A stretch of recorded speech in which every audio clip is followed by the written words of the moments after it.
On this Friday night, offensive offer. It's disgusting. Another case of civil servants suggesting medically assisted death to struggling military veterans. Thwarting threats to democracy. Ottawa's new plan to beef up Canada's fight against foreign meddling. Hashtag troubling trend. The surge of hate speech since Elon Musk's Twitter takeover. And who's smarter, early birds or night owls? Every brain has its own schedule. Global National with Farah Nasser. Reporting tonight, Jeff Semple. Good evening and thank you for joining us. There's a new development tonight in a story we first reported last summer about veterans struggling for support. Those suffering from life-changing injuries or post-traumatic stress disorder don't always get the help they need. And in some cases, they've been offered the option of medically assisted death. Veterans Affairs Minister Lawrence MacAulay has previously apologized and said the RCMP is investigating. But now a new case has come to light. Marney Blunt has our top story tonight. For Christine Gauthier, the fight to get a wheelchair lift in her home has been an uphill battle. I have to crawl down the stairs on my butt with the wheelchair in front of me to be able to access my house. While pleading her case to a Veterans Affairs case manager over the phone in 2019, she was told something that would leave her feeling shocked. If things are so hard at this point and you just can't keep going on, and you know we can assist you with aid to die. And she's not the only one. To my knowledge, at this time, there is one isolated case. That statement pivoting just 2 weeks later. 2 subsequent cases with the same veteran service agent have been confirmed, bringing the total number of cases from the employee to 4. It's unclear if the VAC worker involved in those cases is the same one Gauthier spoke with. In July 2021, Gauthier penned a letter to the Prime Minister stating, "If you do not want to allow me to live with autonomy and dignity, put an end to my suffering and my days. But unfortunately, you will need to do it, as my convictions and my faith prevent me from doing so." In a press conference Friday, Justin Trudeau addressed the concerns over Veterans Affairs. I have said repeatedly that this is absolutely unacceptable. And as soon as we heard about this, we took action. We are following up with investigations. Wounded Warrior says it's also making veterans hesitant to reach out for help. After the first story broke on this particular topic, we heard from veterans immediately saying that they were fearful to reach out to the department, to reach out to a case manager, to reach out to the services that they're and benefits that they're entitled to. Let's be clear, MAID is not a VAC benefit. Wounded Warrior says they'd also like to see better training and education for those providing care to veterans as a broader systemic change. But for these particular cases, they just want to get to the bottom of what happened and find out how many veterans were affected and how many case managers were offering a medically assisted death. Marney Blunt, Global News, Ottawa.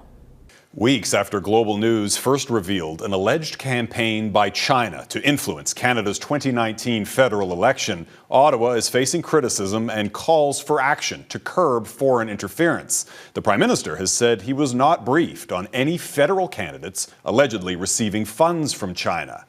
In a year-end interview earlier today, Global National anchor and executive editor Donna Friesen asked Justin Trudeau about the impact of that alleged foreign interference on our elections. Well, I understand that I think the terminology, there wasn't significant impact. Was there any impact, though? Is it possible it didn't sway the entire election, but it may have swung some ridings? No. The reporting is, the analysis shows that it didn't have a significant impact on any of the ridings. But of course, that there is any interference in our democracies and our democratic processes is a very serious thing. And that's why we brought in measures. We've continued to strengthen measures. We're going to continue to make sure that our security officials and agencies have the capacity to counter interference. One measure the federal government is considering to counter that foreign interference is the creation of a foreign agent registry. Mackenzie Gray has more on the plan and potential implications. Mackenzie. Jeff, it's the latest signal from the Liberals to try and tackle interference within Canada. The Public Safety Minister is saying the government will launch public consultations on implementing a foreign agents registry. The goal of a registry? Shed light on individuals paid to influence the Canadian political process on behalf of other states like China, Russia, or Iran. Countries' intelligence officials have warned for years are meddling in Canadian affairs. The obligation. The former head of CSIS believes this kind of tool would help law enforcement and security agencies better deal with that interference. You have an agent of the Chinese state in one shape, form, or another who's registered doing this sort of thing. You have an instantaneous reason for asking them to desist and possibly prosecuting them. While no date has been set, the consultations are expected to begin in the coming weeks, and if brought into force, it would put Canada in line with other key allies. Australia and the US have a registry, while the UK recently introduced similar legislation. We can take inspiration from what our partners have done in Australia and the United States, but at the end of the day, setting something up locally takes time. It was a good day. It's not a new concept. Former Conservative MP Kenny Chiu proposed a foreign agent registry back in April 2021. His private member's bill died, but he wants the government to revive it as a template for a future registry. You don't have to make it completely foolproof and bulletproof. We can continue to enhance any legislation and laws. As the Liberals are contemplating the changes, new documents obtained by Global News show Canadian officials knew for years the country's existing laws left holes for foreign governments to meddle in Canadian politics. Emails from senior officials at Global Affairs state there are several situations not covered by Canadian law, citing examples of an agent undertaking communication activities or engaging in big disbursements of activities on behalf of foreign governments. While the consultations would be a first step to implementing a foreign agents registry, there's no guarantee one will actually come into place. We asked the Public Safety Minister's office for an interview to clarify that point, but Marco Mendocino wasn't available. Jeff? Mackenzie Gray in Ottawa, thanks. And we'll hear more from Donna's interview with the Prime Minister on this developing story next week, right here on Global National. To a major development now in a case that soured Canada's relations with China. The U.S. is dropping bank fraud charges against Huawei executive Meng Wanzhou. It's part of the deal that saw Meng released from house arrest in Vancouver last year. The U.S. says she abided by the terms of the agreement, including acknowledging that she concealed the truth about Huawei's business dealings in Iran. Meng was detained in BC exactly 4 years ago at the request of the U.S. Winnipeg was already grappling with a record number of homicides this year, 50 murders with a month still to go. And the city is now reeling yet again from the news that a killer was preying on Indigenous women. Some are now demanding that hate crime charges be laid against the accused on top of the first-degree murder charges. Melissa Ridgen reports. It needs to stop, and there comes a point where we have to say that this needs to stop because it's getting ridiculous. Like, this is a genocide happening to our Indigenous women. We are going missing left and right, and I'm not going to be next. My daughter's not going to be next, and it's sad. Something needs to change. The daughter of a murdered woman speaking at a scene too common, gathering to mourn missing and murdered women. At least 11 of Winnipeg's 50 homicides so far this year are Indigenous women. This vigil at the site where DNA of the latest 3 victims was found is not far from where the accused killer lived. Their bodies haven't been recovered. Painfully, many gathered just months ago for vigils when the women were missing, and now they know the worst happened. But some don't want to believe it. No, it hurts. I can't find her. Like, how are you supposed to close if you can't find her? She could be still alive. That's my hope. This case began last May when partial remains of Rebecca Contois of the Otchachakasippi First Nation were found in a dumpster. The rest of her remains were later found at a landfill. While she seemed to be the first victim, investigators say she was actually the fourth. The first, an unidentified Indigenous female in her 20s, was killed around March 15th. They believe Morgan Harris, age 39 of Long Plain First Nation, was killed around May 1st. Mercedes Myron, age 26, also of Long Plain First Nation, was killed around May 4th. And the final victim, 24-year-old Contois, was killed around May 16th. 2 days later, Jeremy Skibicki was charged with first-degree murder in her death. He's remained in custody ever since. I don't think we've ever really overcame any grieving processes of our women that have been found missing and murdered. Justice officials tell Global News that this matter will not have a preliminary hearing. It's going to proceed direct to trial at a later date. Some advocates say that they believe that additional charges should be laid, hate crimes against this accused, while others say that they're left with the feeling that the National Inquiry into Missing and Murdered Women and Girls report is just collecting dust. Jeff. Melissa Ridgen in Winnipeg. Thanks, Melissa. And if you or someone you know is in need of help or support, you can call 1-844-413-6649. That is a national toll-free crisis line available 24/7 for anyone who requires emotional assistance related to missing and murdered Indigenous women. Another troubling revelation from Hockey Canada. The sport's governing body says last season there were more than 900 documented or alleged incidents of on-ice discrimination. Hockey Canada says its officials called 512 penalties for discrimination-related offences, which included insults related to race, religion, and sexual orientation. Another 415 complaints were made alleging discrimination that was not caught by the referee. 18% of those allegations later resulted in player suspensions. Those numbers are from Hockey Canada's first ever report on on-ice discrimination, part of the organization's efforts to improve transparency following a string of scandals and alleged cover-ups that came to light this year. Well, Twitter boss Elon Musk claims to be cracking down on hate speech on his newly purchased platform, but fresh evidence suggests the opposite is true.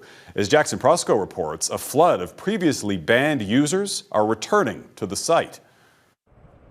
By opening the floodgates to unfettered free speech, Elon Musk has allowed hate to spread far and fast on Twitter. Elon Musk, when he took over Twitter, sent up the bat signal to every person who has felt unable to spread racism, misogyny, homophobia, but also disinformation actors, that Twitter's open for business. And haven't they responded? In the weeks since Musk's takeover, researchers found a dramatic 202% rise in tweets containing anti-black slurs, a 58% rise in tweets with anti-gay slurs, and a 60% increase in anti-Semitic tweets. At the same time, Twitter ended its own policy against spreading disinformation about COVID. He's going to create a situation, a toxic environment that's going to shun him and undermine his business model. So I don't think he's really realized that. Though Musk has quickly learned there are limits, he suspended Kanye West after the artist tweeted anti-Semitic imagery.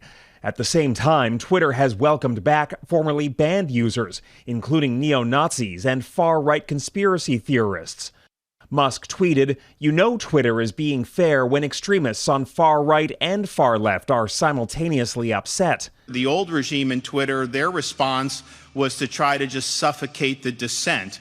And Elon Musk knows that's not a winning formula. Half the site's advertisers, like tech giant Apple, have now fled, and governments are taking note. The EU has warned Twitter could be banned if it doesn't comply with content moderation laws. A platform that is, like it or not, essential to democratic debate is run by a man who cannot distinguish the public interest from his interest. What's so particularly concerning is that the documented increase in hateful tweets coincides with real-world threats to the same minority groups. The U.S. Department of Homeland Security has warned that domestic and foreign terrorists continue to use their online presence to motivate supporters. Jackson Prosco, Global News, Washington. A cautionary tale from an Alberta mother. Coming up, why her toddler spent a week in the ICU.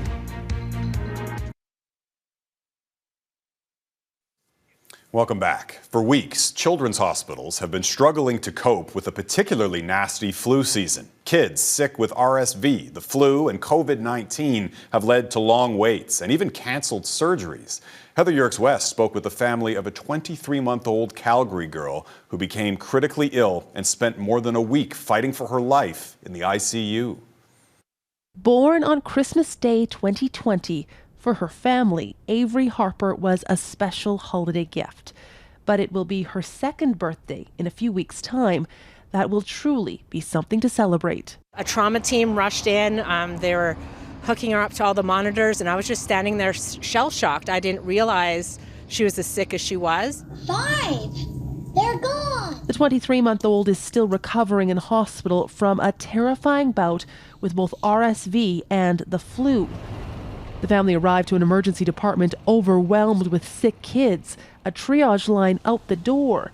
But an experienced nurse could tell Avery was very sick. She immediately pulled her up in front of the lineup and said, I'm going to get her oxygen checked now, and thankfully she did.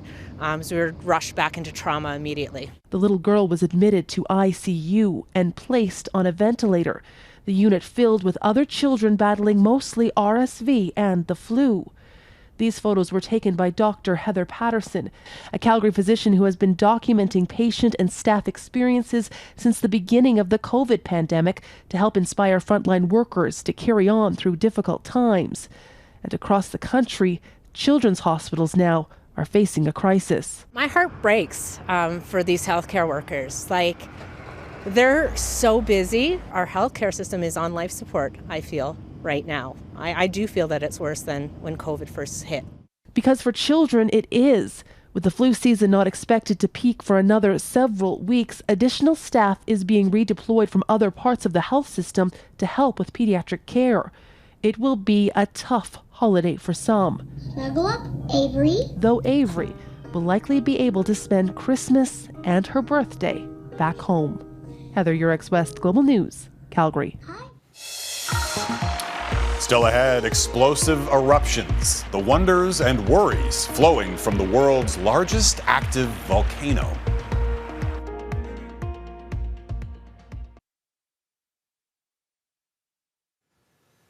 Hawaiians on the Big Island are keeping a close eye on the Mauna Loa eruptions with both wonder and worry. The world's largest active volcano has been spewing lava for days on end.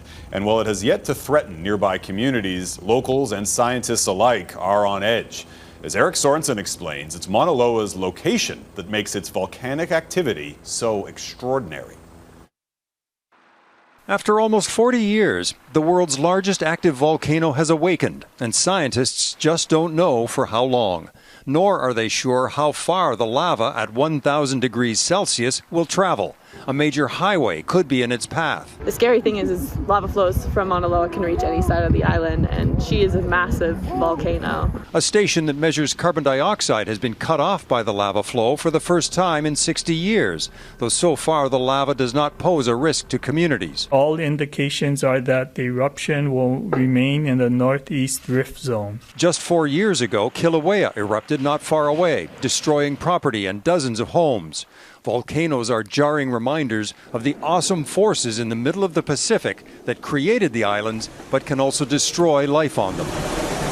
Mauna Loa and Kilauea are among 5 volcanoes on the Big Island of Hawaii. There's a reason that volcanoes are active here. This island is above a so-called hotspot. At this spot, deep in the Earth's mantle, molten magma has pushed to the surface for millions of years.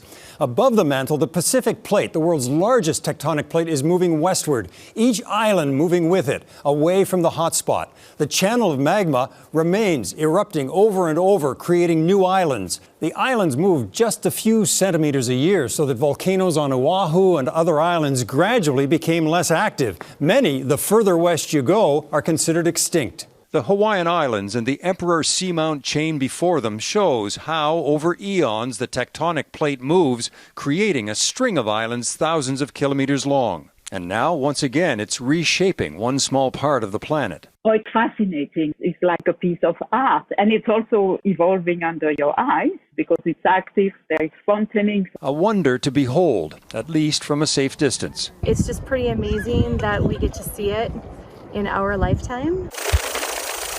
The molten hotspot is already growing the next Hawaiian island, about 35 kilometers southeast of Hawaii. In geologic time, it'll soon break through the surface, though planning a vacation will have to wait about 50,000 years. Eric Sorensen, Global News. Wake up call. Up next, a new Canadian study sparks debate between early birds and night owls.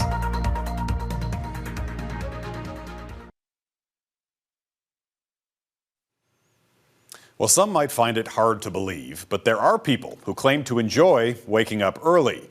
And for those of us who prefer the snooze button, some new Canadian research is providing a wake-up call. It turns out early risers might be gaining an intellectual advantage. Mike Drolet reports. Take away the bone-chilling Lake Ontario winds sweeping over the boardwalk, and this would have been a beautiful morning for a jog. Yet, what'd we find? Early risers everywhere. So, what the heck are you doing up so early? Well, I've been up early almost all my life, so 5, 6 o'clock is my time. As it turns out, morning people do this sort of thing all the time. And while it seems quite frankly nuts, they may be onto something. That's because a new study out of the University of Ottawa took a long look at the early riser versus night owl debate and came to the conclusion the early bird not only gets the worm, their verbal skills are sharper as well. So yay for morning people? Yes, absolutely. But alas, it's never as simple as that. You know what? If I just start waking up earlier, my IQ is going to go up by 40 points. I mean, it would be a nice thing. I wish that was all it took. I would be up first thing in the morning then. If that's all it was to get smarter, I'd be up at 3. So yes, when factoring in age and bedtime, the researchers did find early risers have an edge. But at the end of the day, it comes down to your natural patterns, because our brains crave regularity and rhythm. But you know what? I think every brain has its own schedule. So it's hard to, I know you're talking about that study, but it's hard to say who functions better. At that moment, it wasn't hard to say. The morning person had the edge. Mike Drolet, Global News, Toronto. And that is Global National for this Friday night. I'm Jeff Semple. Tonight's Your Canada is some pets, all decked out for the holidays. We want to see your four-legged friends in their most festive outfits. So send us your photos to viewers@globalnational.com. And for the second year in a row, we'll showcase as many as we can on Christmas Eve. Thanks for watching. Hope to see you back here again tomorrow. Have a great night.